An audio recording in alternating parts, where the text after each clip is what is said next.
Hello, this is the Stories Beside channel. I release videos every day for you. Subscribe and click the bell. Stephen, a businessman, often counseled his only son with the Greek name Christopher because at the age of 23, he had not the slightest desire to run his own life.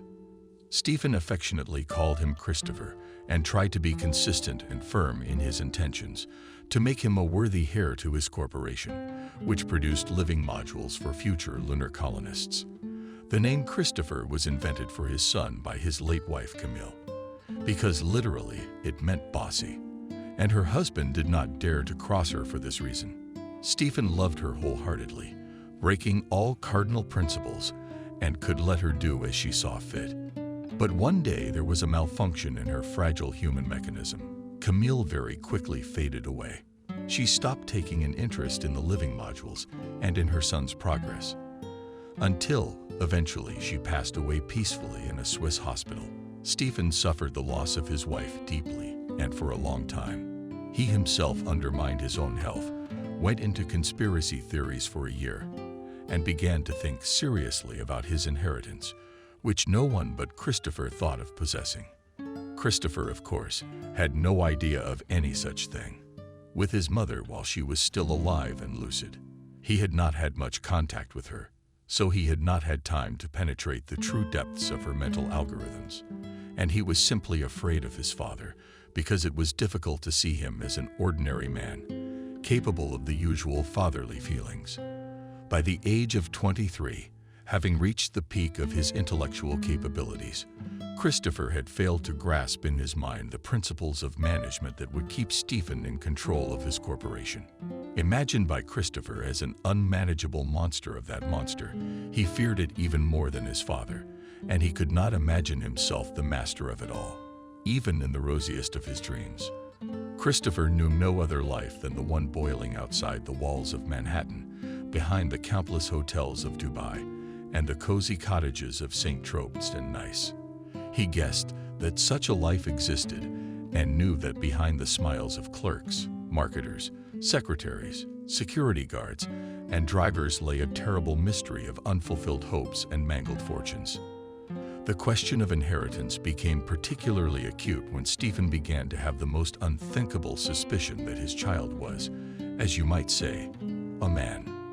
In short, it seemed to him that Christopher was not behaving masculine enough. Stephen began to watch him particularly closely, with that almost peasant squint that signified irrepressible sagacity. Stephen suspected his son of being attracted to the male sex. So do as you please. And the thought once touched a vulnerable part of the brain, stuck there a splinter, which without surgery cannot be removed. At first, Christopher couldn't understand what his father was trying to do. Was he just going around in circles, alluding to his sudden desire to babysit his grandchildren, or to a lavish wedding that he himself had never had? Christopher assumed it was some kind of lyrical digression before the main point his father was getting at. It was only after another such conversation that it finally dawned on Christopher. So that was it. His father just wanted to make sure that his heir's sexuality was all right. And so it was in fact. And what winds had blown the seeds of foolish doubts into his father's head, Christopher did not understand at all. He had never put his personal life on display. You've got to hand it to him here, because it made him very different from the majors he had to deal with in his relationships with the opposite sex. He was delicate, underlined and reserved, but also gentle and easy to break up painlessly for himself and for them. And that's when Christopher, tormented by conjecture, finally got his father's message, and for the first time he was really angry with him. How could anyone have suspected him of such a thing? He'd assumed that his father was above such base suspicions, that his thoughts were out there in space, searching for future landings, and he was thinking about God knows what. And it made him want to pull some kind of joke on Christopher. On the one hand, to reassure the old man, and on the other, to tickle his nerves. For the role of a new girlfriend he would flaunt for the curious, Christopher decided to choose a girl from down under, so that the most cursory interaction with her might make his father twitch and wipe his sly squint off his face. So Christopher opened a vacancy for a cleaning lady in the department under his charge. He volunteered to select the candidates for the position himself. And so began this story, an unexpected ending that no one saw coming. Emily went through 4 orphanages and 3 foster homes when she turned 18. The girl had to fend for herself. After receiving a tiny apartment from the government on the outskirts of town, she was happy in principle. After so much orphanage and family trauma, all she had to do was find a job. Because orphan benefits were no longer available. Emily had already tried her luck in the warehouse and at the cash register at the supermarket. But she ran away from the first job after a week, and she didn't last 2 days at the second. In the end, she bought the cheapest computer and rushed to surf the internet in search of suitable jobs. But a full 10 days of correspondence would call back, and filling out Emily's questionnaires didn't yield the desired results. Everything smelled inevitable with her character, escape from the new place. And it wasn't that her character was severely flawed or that her expectations were too high. No, it was just that she was tired of everyone always demanding something from her that was irrelevant to the merits of the case. If she had to smile at the client and not make a mistake with the check in the cash register, she did it with all the responsibility and the right result on the output. No one could accuse her of carelessness or what is called a low level of intelligence, but more often than not, her duties were invariably beyond the regulations. That was what drove her mad, and she would start arguing and twiddling her thumbs. She had nerves of iron, excellent memory, the ability to grasp everything on the fly, finding the necessary internal connections between seemingly unrelated things. And no one could change it. Hence these eternal moves from orphanage to orphanage. Maybe it was just her, and it was different for the others. Emily never asked anyone about that, and her heart was big and kind, open to all that was real and not pretend and interesting. When the last of the money Emily had accumulated became irrepressible, she made one last raid on the pages of websites, and she was lucky beyond belief.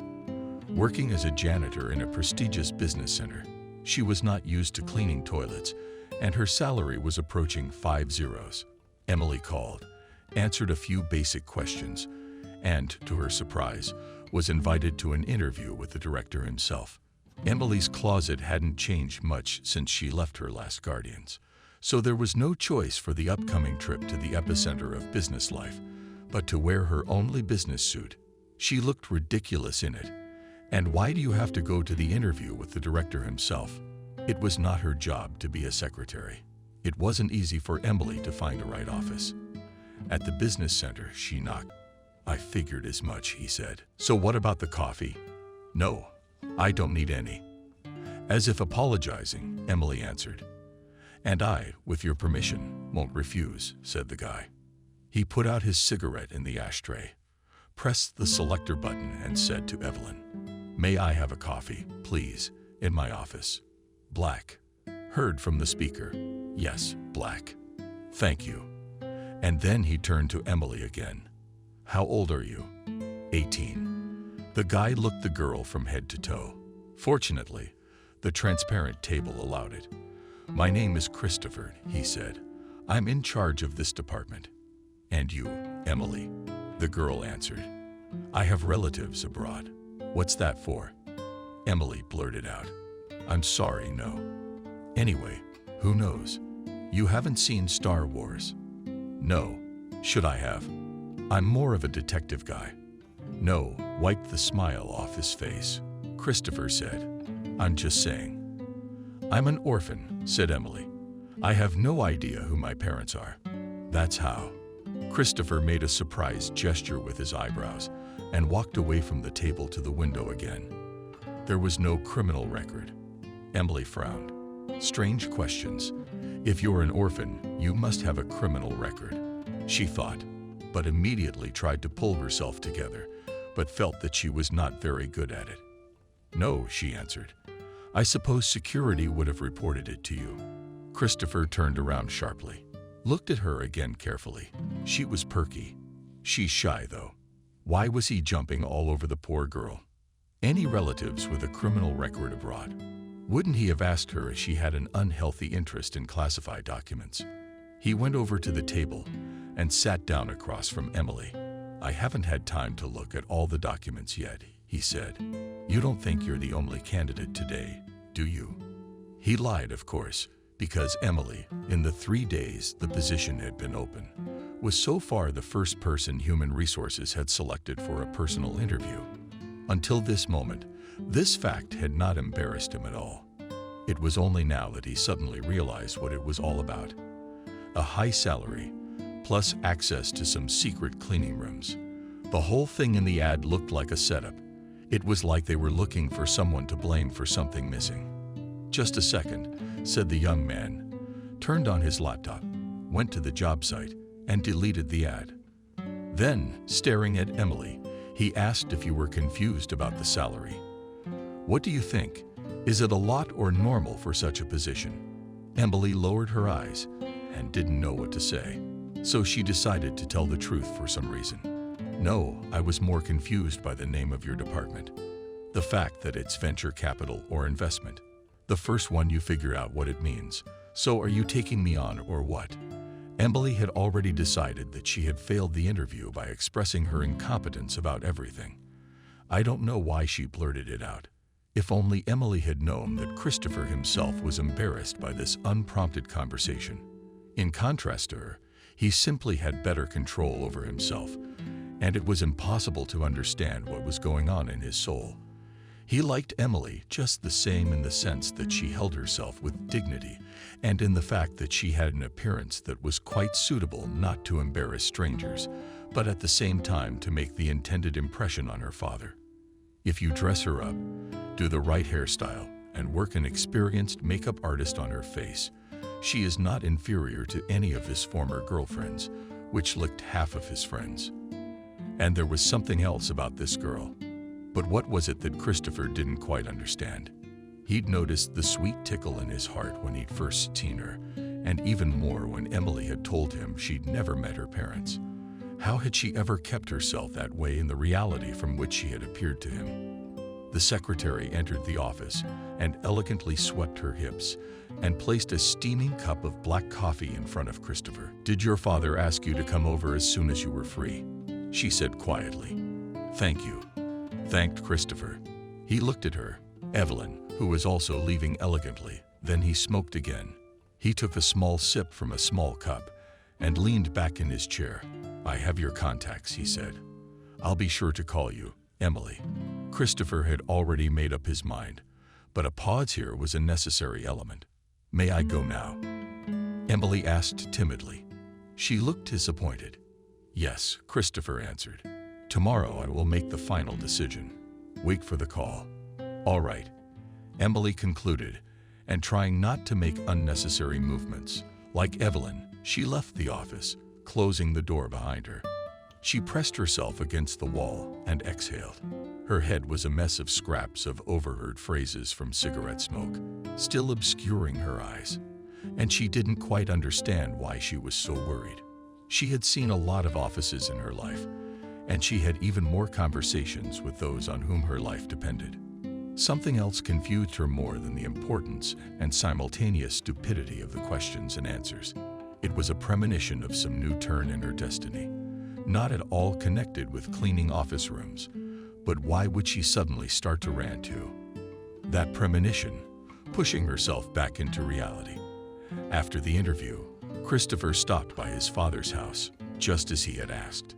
Evelyn's secretary was sitting in the anteroom just in front of his office.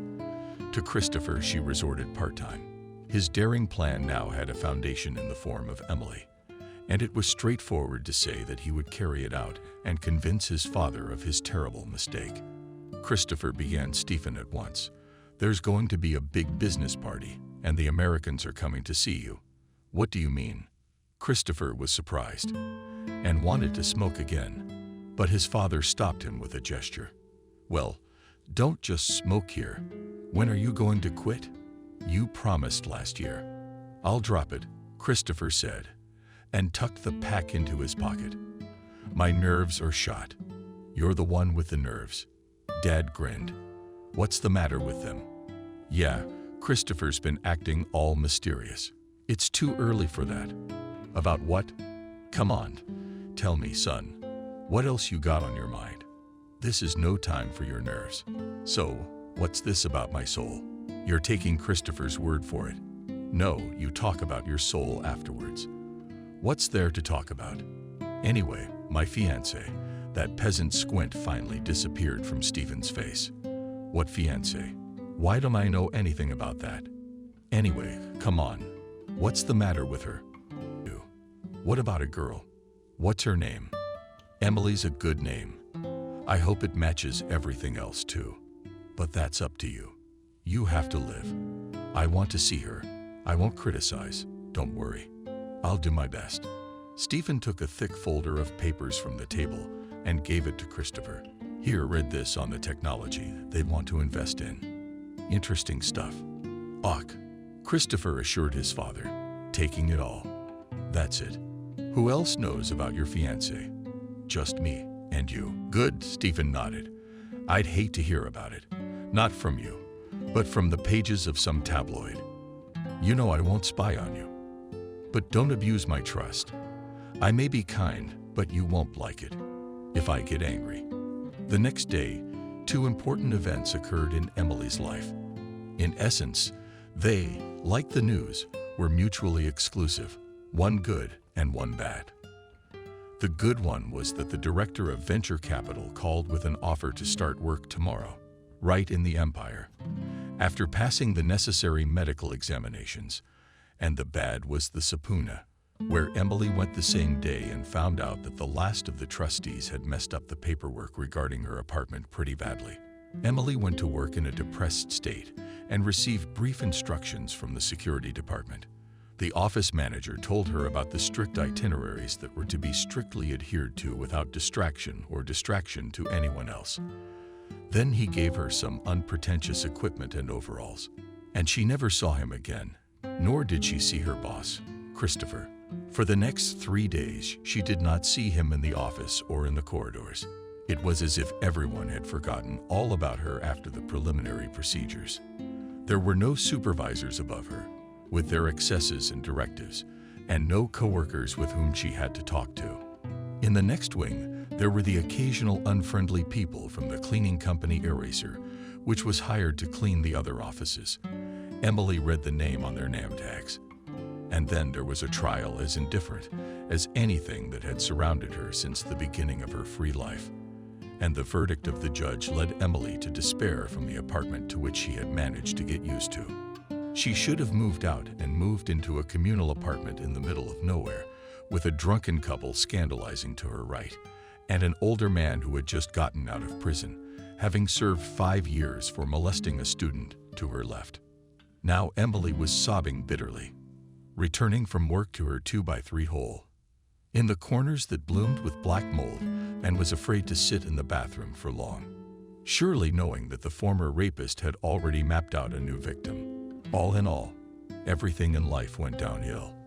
On the 4th day, Christopher was still in his office when Emily came in with a bucket and a mop to clean up. "Hello," she said and sniffed her nose. "Hello," Christopher replied, looking at her with interest. Emily had managed to lose weight in those 3 days. Her features had become painfully sharpened, her greenish eyes larger and glistening. She had a desire to shed a tear at any second. "You don't look well," Christopher remarked. "I'm sorry, of course you are." Emily had to be on time to be sick, and they couldn't let that happen. This sudden switch to you did not hurt her at all. On the contrary, she felt good and even warm all over her body. It was the first time in a long time that anyone had asked her how she was feeling. "Do you ever?" Emily asked. That everything was all right. "It happens," Christopher answered confidently. "A lot can go wrong on the way to a goal, but the main thing is always to move in the right direction. 1 step forward is better than 2 steps back." Christopher's thought sounded ornate, but Emily got it right. She tried it on herself for a second. Did she have a goal, and was she moving in the right direction? There was no particular goal. And the time went backward, returning her to the meaningless moving from place to place she had grown accustomed to. "And what do you do when there's a wall ahead that you can't go around?" she asked. Christopher's eyes lit up. He lit a cigarette, and got up from the desk where he was studying some documents. "There are no such walls," he said. "Every wall has a door to every locked door. You can find a key." Emily put on gloves and stood, leaning against the mop. "Could you have imagined," Christopher continued, "that one day dozens of doors would be open to you in Manhattan?" "I couldn't," the girl answered quietly. "Here. And for many people, it's an impregnable fortress. At best, you can buy a ticket and run through the tourist trails. And you have in your pocket a universal key that opens all the secret offices." "But that was not my purpose," objected the girl. "It was an accident, not without your help, Christopher, for which I am very grateful." "Oh, come on." He waved his hand. "Oh, by the way, about the key. I have an apartment on 3. I have a favor to ask of you. If you could clean it at least once every 3 days, for an extra charge, of course. I'll give you another key." Emily thought that Christopher was going the same way as one of her former guardians, but she immediately dismissed the thought. He didn't look like a horny maniac. "I didn't mind," she agreed, "when it's convenient for you, so I don't get in the way. I'm never there before 8 o'clock at night, so any day before 8. Here you go." And Christopher handed the girl 2 plastic cards. "And the second one isn't a key," Christopher interrupted. "It's a charge card for any services and purchases up to $100 a day for all employees." Emily scrutinized the card. Indeed, her name was Emily. That was an odd perk. Emily estimated, multiplied by 30 days. Wow, that can't be right. It was like a fairy tale, not a job. Perhaps she does not understand anything at all in this life, or that the most important thing from her was hidden in the orphanage. But if the doors in the impenetrable wall open wide, then maybe she shouldn't play the idol, but just go ahead. "What's troubling you?" Christopher asked, studying her reaction carefully. "Well, as a matter of fact, I am. You can say no at any time." "What exactly is wrong with it?" "The amount." "Stop it." Christopher put out his cigarette. "All these prices for services are very conditional. And for goods, too. Do you know what percentage the salesmen charge themselves? Those are the cards they offer themselves, just to set up shop here. Don't even worry about it. Are hostel services included in the list of possible?" Emily asked, suddenly remembering that she had seen rooms for temporary accommodation on several levels above the second. When she studied the layout of the rooms, "Any services," Christopher clarified. "Do you have a problem with accommodations? I'll make arrangements with the neighbors. There's some nice rooms on 47th. Rooms for 2, but no roommates. No worries, just the common area. It's a nice view, but in the room itself, you'll be alone." "Is it expensive?" No, it's not on the card. Sometimes we provide rooms for employees, accommodation at the firm's expense." "Thank you," Emily said, certain that she had overdone her bonuses, and now her conscience would torment her, no matter how much she tried to convince herself it was okay. Christopher lied twice this time, too. First of all, no one had ever given any cards to employees, and certainly no free housing was out of the question. And secondly, what the hell kind of cleaner was there in the apartments? All services of this kind run by a cleaning company eraser, from carpet cleaning to window washing. Christopher did the whole operation with the name card and access to the apartments himself. He just didn't know how to offer it to his unsuspecting bride. But it all worked out for the best, all by itself. However, time was melting away with only 4 days left until the scheduled party. All hope was that Emily would use the card and quickly get into the swing of things. And by the required date, all that was left would be to ask her one last favor to play the part of girlfriend and stun Stephen. The plan was insidious and cruel. Surely Emily was going to have a bad experience, maybe even a final disappointment in people. But the rewards for all this were not insignificant. With the right attitude on her part, one could emerge from these walls not a poor man. In terms, of course, of the life that lay far outside the windows of Manhattan. Yes, and the spirit of adventure has not been canceled. Where else would Emily experience the fireworks of new sensations and touch at least for a moment the beau monde. Ah, if only she were sensible and didn't push away such a chance. On the 5th day, Emily moved with all her modest belongings in a double room. The hostel took with them only a few clothes and a laptop, bought cheap access to the internet. She needed primarily to learn more about Christopher, and she liked him more and more, rapidly fond of, though she drove such thoughts away. The image of the young headmaster, more and more, captured her feminine heart. Most of all, she wanted to know if Christopher had a fiancé, but she couldn't find a single picture of a model standing beside him. She couldn't think of anyone else, only beauties with enlarged breasts and pouting silicone lips, friends just as young, and almost always drunk father, who turned out to be the owner of the whole company and a very rich man. The absence of the girls made her happy, although there were some suspicions, but the presence of the millionaire father was upsetting because there was no chance of getting close to him. Christopher enough to indulge in dreams of a fairy tale prince with a crystal slipper in a manly hand for one evening. Emily sighed heavily, sitting on the couch in the lounge area and looking out the window at the nightly garlands of distant avenues, the bit of river peeking out from behind the nearby skyscraper. I sighed and smiled involuntarily at the flashing red lights of passing planes. I didn't understand it myself. Something was hiding deep inside, ready to burst out in a torrent of rapid, uncontrollable events. On the 6th day, after cleaning the offices, she reached Christopher's apartment. He wasn't in the apartment, just as he'd said. Fearing that there might be a surveillance camera somewhere, Emily concentrated on scrubbing the floors and vacuuming the carpets, scattered with colorful patches. Out of the corner of her eye, she tried to catch some peculiarities of his life, but no peculiarities emerged. An ordinary, almost hotel-like filled the entire space compartment, as if as a gift for bravery. Her favorite Sting song came on. She turned up the volume and sang along to Sting, dancing with her eyes closed, standing ankle-deep in water bubbling with colorful bubbles. When the cabin door suddenly opened and a stunned Stephen figure grew in front of it, Emily, with one hand trying to cover her nakedness, with the other haphazardly pressed buttons, trying to turn off, first of all, the sound. But instead, the hydro massage and water jets came on. It hit straight into Stephen. He waved his arms to dodge them and only managed to shout out, finally finding the words he couldn't find at first. "Sorry, I thought it was Christopher," and closed the cabin door.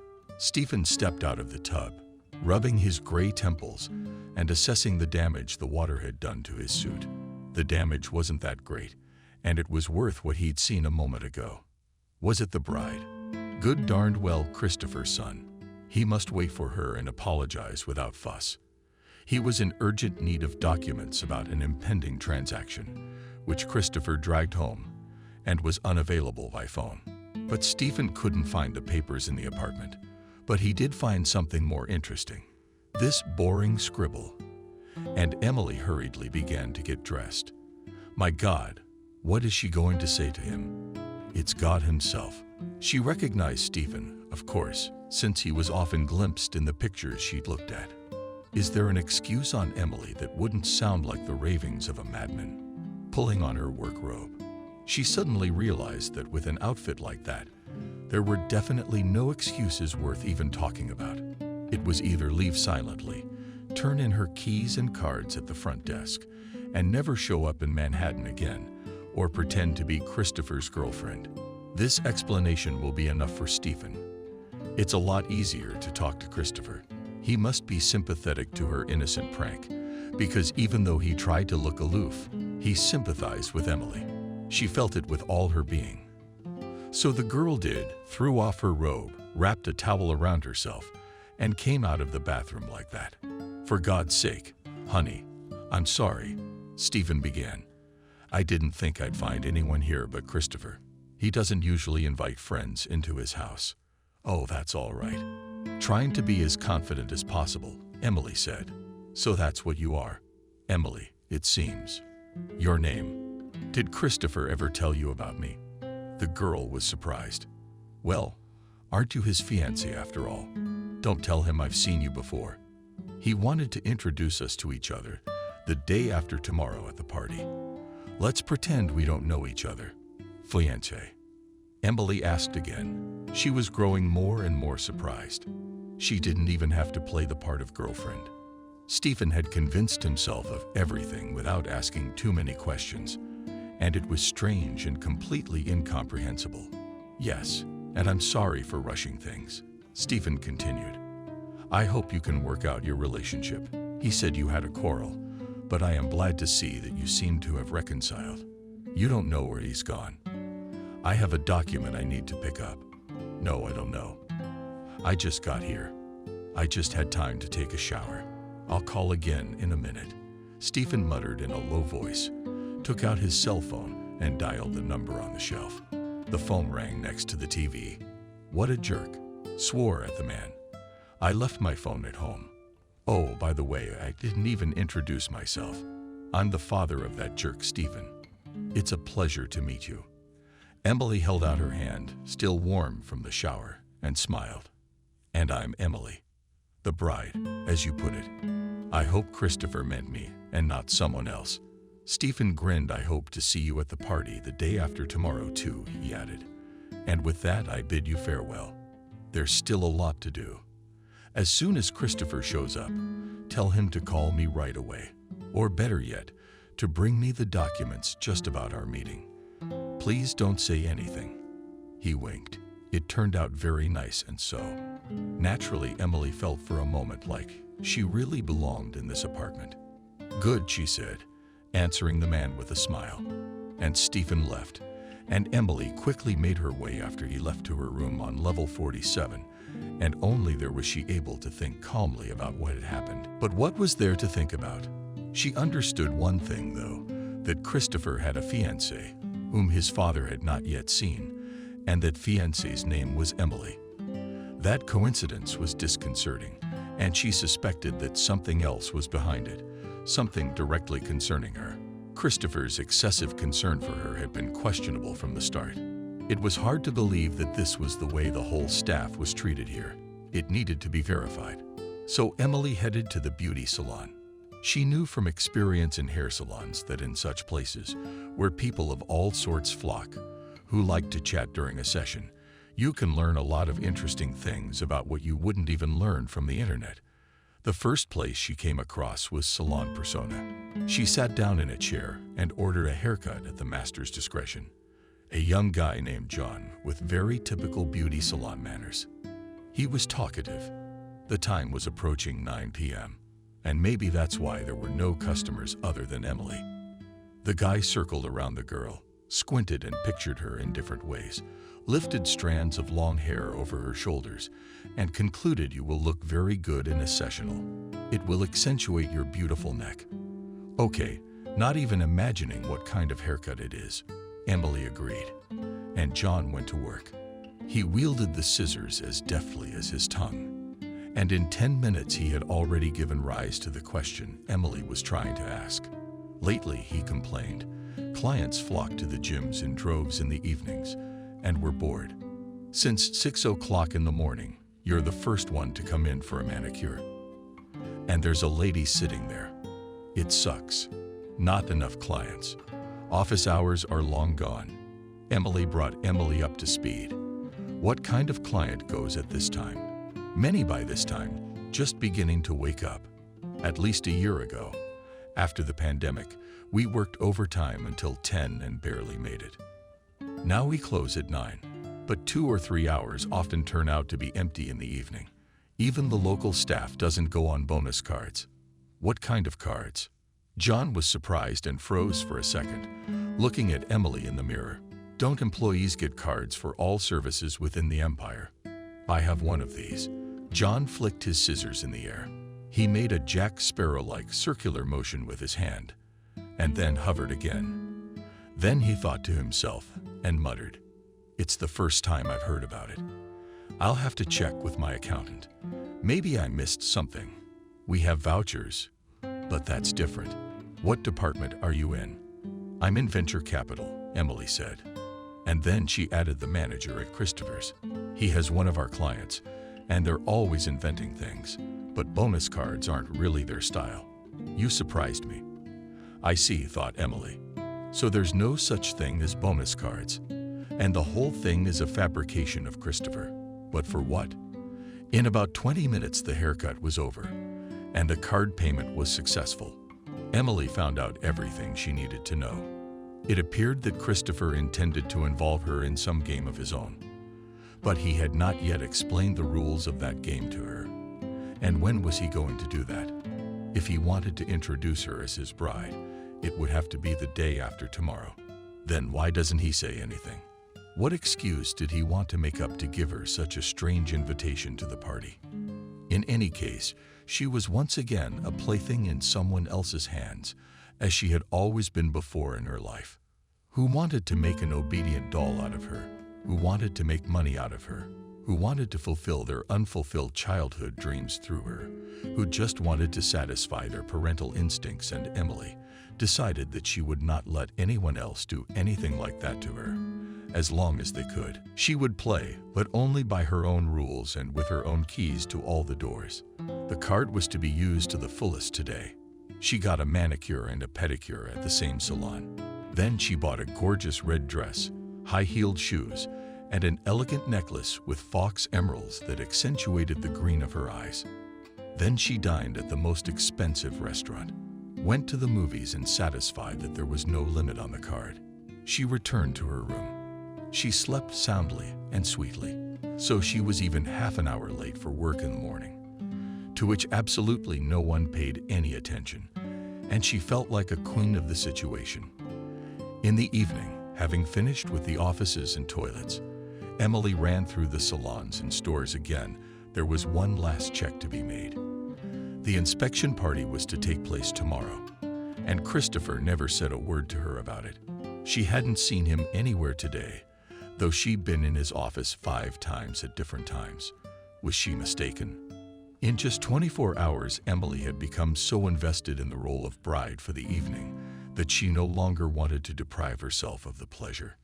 These striking changes in her character, which a week ago Emily would have resisted with every fiber of her being so arbitrary, Emily was a little frightened. Every day she unashamedly took a space shower in Christopher's apartment and even dreamed that he caught her right in the stall. She got cocky. She didn't want to think about any more consequences and just enjoyed herself. For once her luck had fallen to her.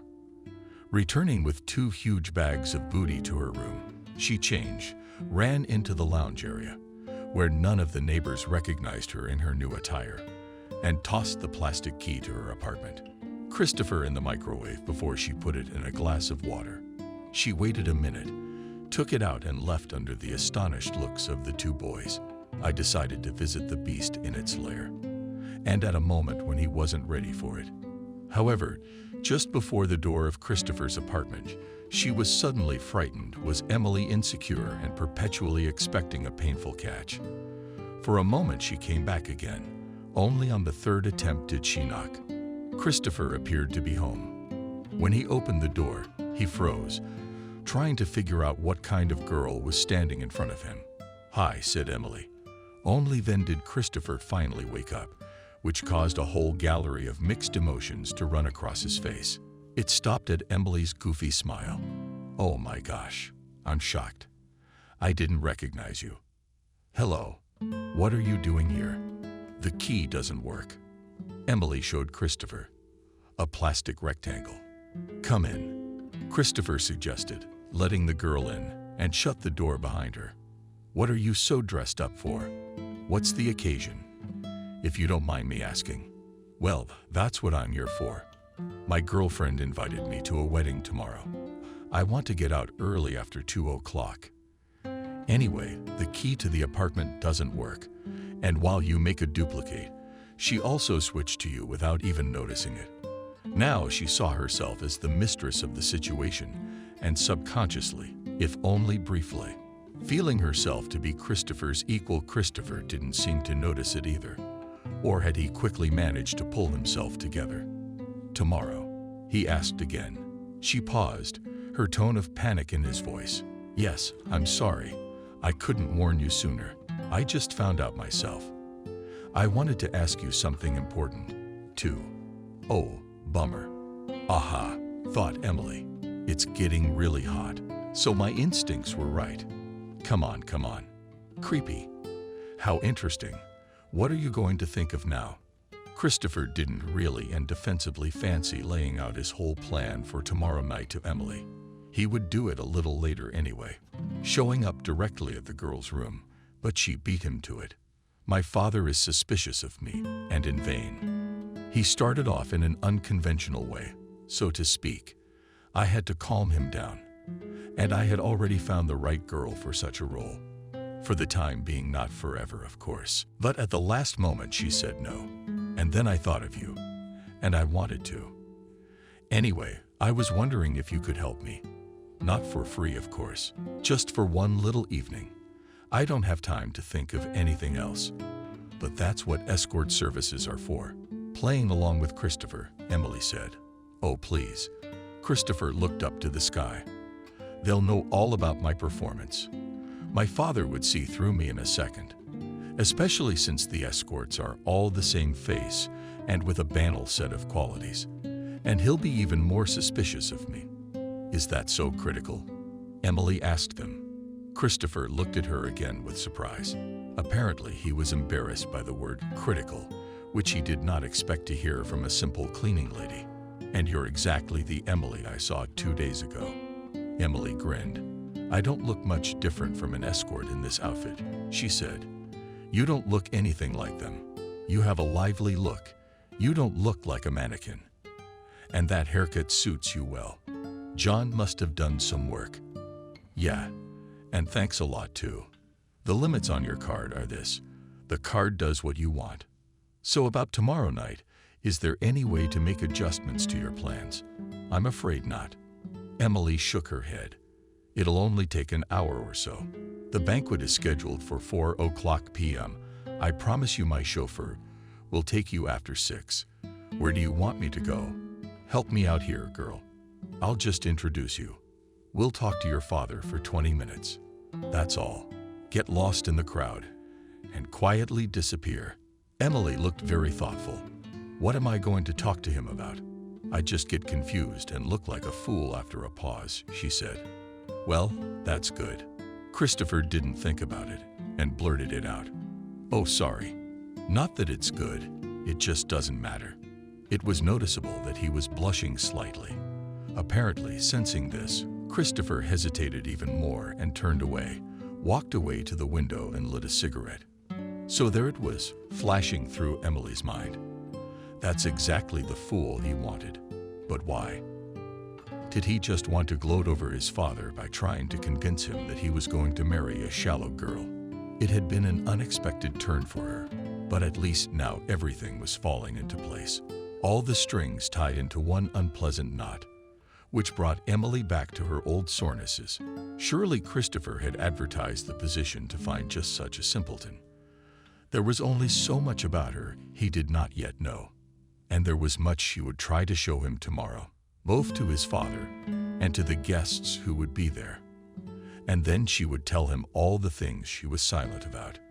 Emily marveled to herself as she stepped out of the limousine with Christopher at Stephen's estate, where all the invited guests were quietly moving in.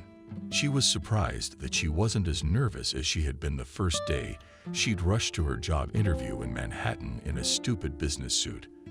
And that was because then it had been kind of real.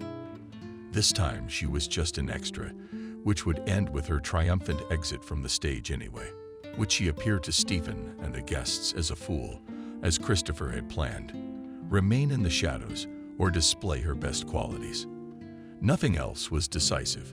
The important thing was that she was not the victim in this play, but the only one, even if not the main character, who was free to improvise and behave not according to a script written in advance, to be able to adapt quickly to such circumstances and conditions. She's been trained for 18 years, and she's learned those lessons in a great way. Gorgeous. This she understood as she looked at Christopher, who seemed to her to be becoming more and more unsure of the outcome of his venture by the minute. All the way in the car he was silent, drinking water from small bottles and holding back from smoking. He was the one who was nervous this time. Emily tried not to give away her superiority in front of him, glancing from time to time at her iPhone, which she had purchased with the same magic card. She had no one to call or text this afternoon, but she pretended to write to someone. There weren't many guests in the house.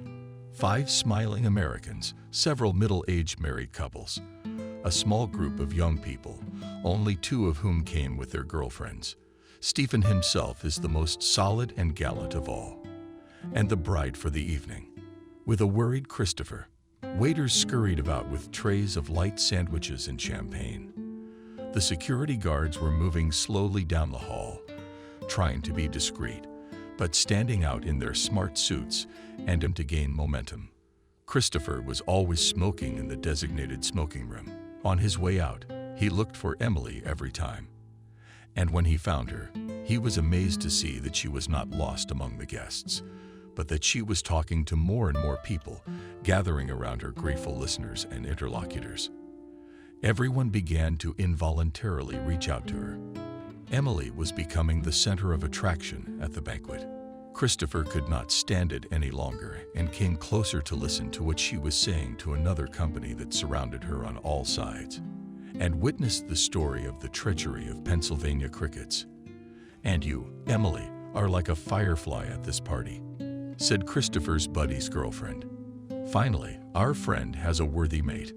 I'm so happy for him." "But you're exaggerating," Emily protested with a smile. "Everyone here is a firefly in their own way." Though, to be honest, such a comparison with this lovely-looking creature is rather ambiguous. And here's Christopher himself. Speak of the devil, the other girl exclaimed as she spotted the young man. "Why did you leave your girlfriend? Look, they'll take a lot of young lions." Before you know it, Christopher was sinking deeper and deeper into the utter incomprehension of what was happening. But who was this girl?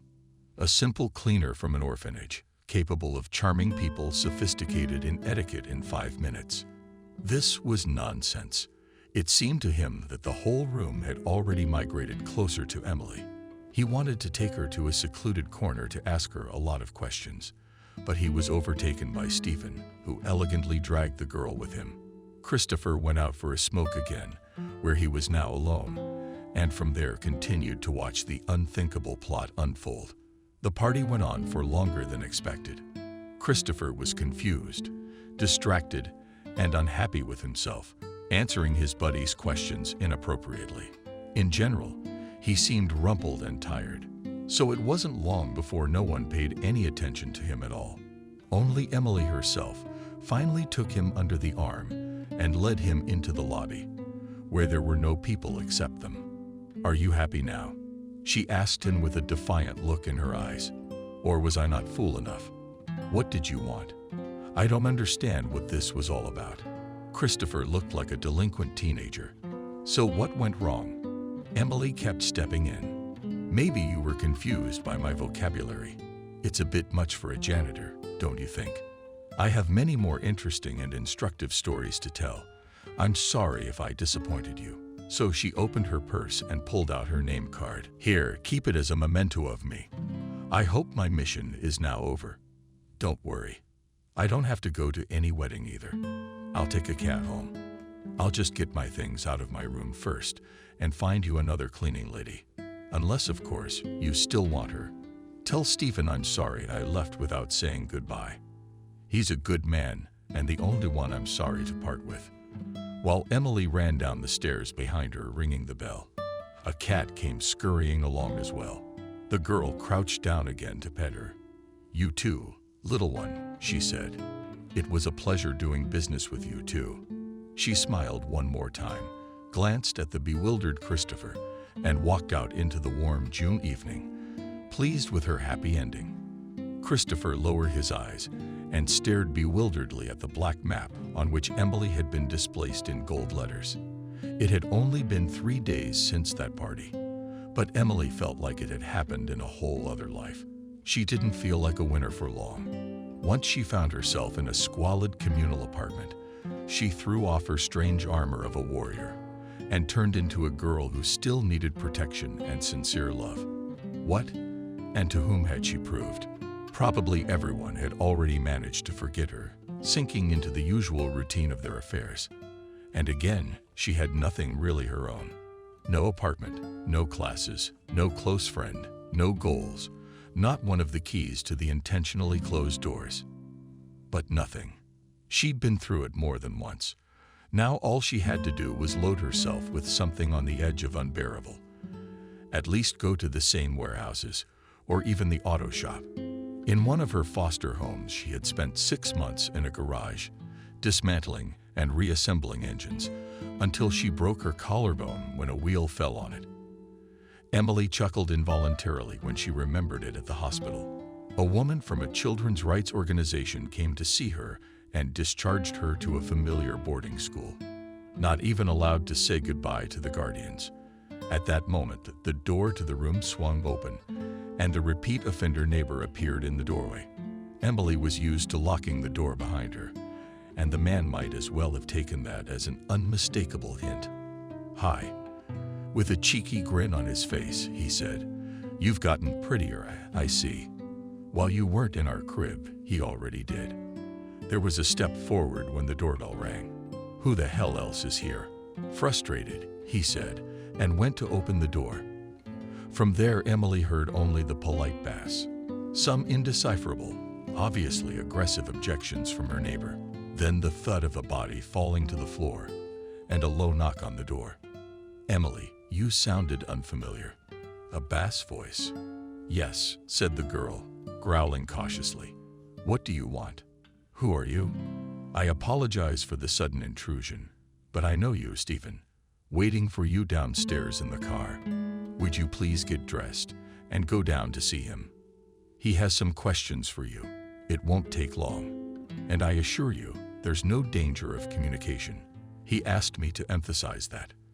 "I see your neighbor is much more dangerous," Emily agreed.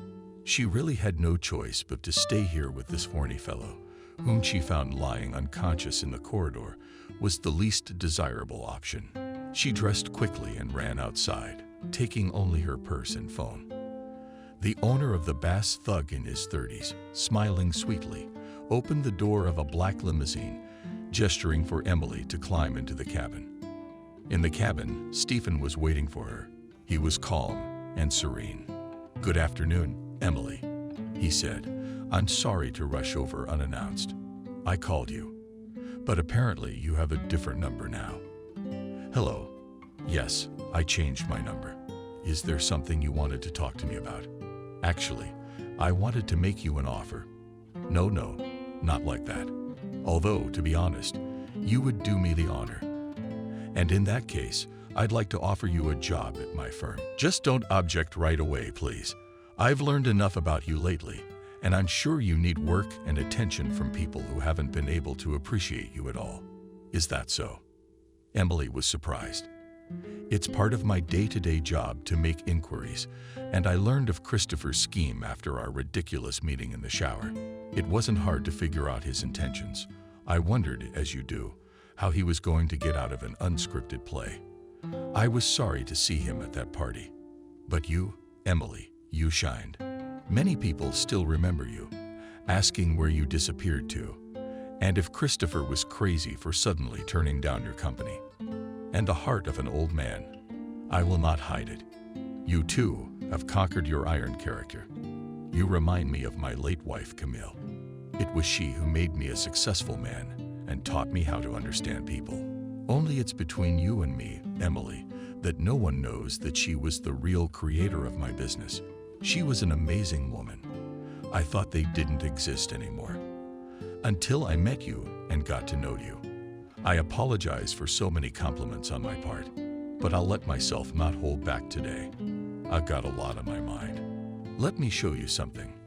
All you have to do is go somewhere. Michael, you can touch it. If the lady doesn't mind." Stephen looked questioningly at Emily. She shrugged her shoulders and said quietly, "Let's go." The limousine immediately started up and headed toward the highway. "I have only one pity," Stephen continued, "that my son was so inconsiderate and short-sighted. He could have simply told me that my doubts about his orientation were unfounded. What was all that drama for? I don't understand. And the fact that he didn't consider you a treasure is such a pity. But on the other hand, he is not yet ready to possess such a treasure. He won't make it. He still needs to grow up. He's a very kind boy. He's just carried away with his ideas, not noticing the people behind them, and not being able to change his plans in time. Camille, unfortunately, has not had time to deal with his education, and I have things to do and things to do. No time for anything at all. In about 20 minutes, the limo stopped as it turned off the highway toward the townhouse. In a steady formation, they sprawled along the line of a long alleyway. "Here's Emily, your new abode." Pointing to one of the houses, Stephen said, "I won't take any objections from you, even if you refuse to work for me. This is my humble gift to you as a token of my appreciation and apology for what you went through as a victim of my son's embarrassing scam. Believe me, it costs me nothing.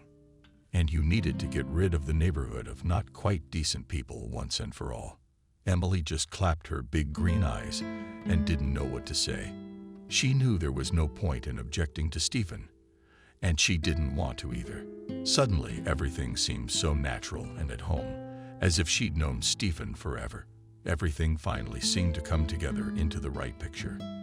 The last puzzle fell into place, and she discovered the true meaning of the whole chain, which her life had been weaving for 18 years. This man was like her own father, and he was just what was missing for the fragile girl with a steely character. 3 months had passed since the day they left Stephen, down the highway in a limousine 3 long, but happiest in Emily's life. September 19, 2 pleasant events happened at once, breaking the law of good and bad news.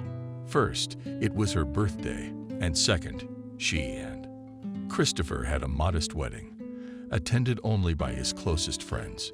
2 years later, Stephen died quietly and peacefully, with a happy smile on his face and a huge inheritance in his will, which was divided equally. Between Emily and Christopher managed to grow up in time, learning to control the monster that had already become his since childhood. Emily, on the other hand, was busy setting up a large orphanage, in whose fate she took a sincere part, trying to do everything possible to ensure that they would have a decent future.